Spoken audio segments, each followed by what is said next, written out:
আসসালামু আলাইকুম।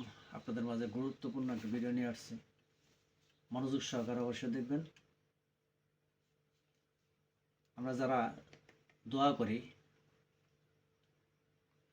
আল্লাহ তাআলার কাছে প্রার্থনা করি, তখন একটা জিনিস ভুল করি কি, এই ভুলটা অনেকে করে থাকে, জানলাওয়ালা যে জানে না সেও, কেউ আর যায় নাও ভুল করে। এই জন্য এই ভুলটা করবেন না। দোয়া করার সুন্নত তরিকা আছে। সর্বপ্রথম কি বলতে হবে, এই কথাটা বলা যাবে না, নিষিদ্ধ কাজ।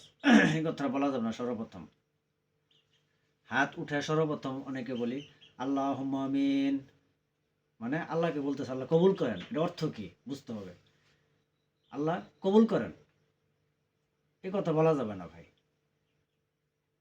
তাহলে কীভাবে হাত তুলবো? না, হাত তুলে বলতে রব্বানা আতিনা ফিদ দুনিয়া, এটাও বলতে পারেন, বা আলহামদুলিল্লাহ রব্বিল আলামিন, বিভিন্ন সিস্টেম বলতে, কিন্তু আল্লাহুম্মা আমিন এই কথাটা প্রথম বলা যাবে না। আপনি মাঝখানে বলতে পারবেন, এবং হাদিস শরীফে আছে, যদি দোয়ার মাঝখানে বা শেষে যদি কেউ আমিন বলে, আপনি প্রথম বলতে পারবেন না আল্লাহুম্মা আমিন, এই কথাটা প্রথম বলতে পারবেন না।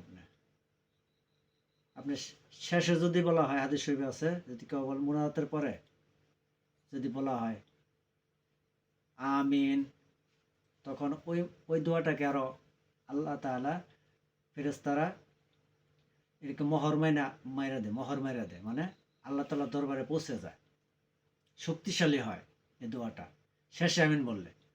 কিন্তু এই ভুলটা করবেন না, প্রথম আল্লাহুম্মা আমিন এই কথাটা বলবেন না। তাহলে বলা হলো আল্লাহ আপনি কবুল করেন। সর্বপ্রথমে আমি আগে পিছিয়ে কিছুই বললাম না, আল্লাহরে বলতেছে আল্লাহ কবুল করেন। আশা করি ভিডিওটা বুঝতে পারছেন। ভিডিওটা যদি ভালো লেগে থাকে অবশ্যই একটা শেয়ার করতে পারেন। আসসালামু আলাইকুম।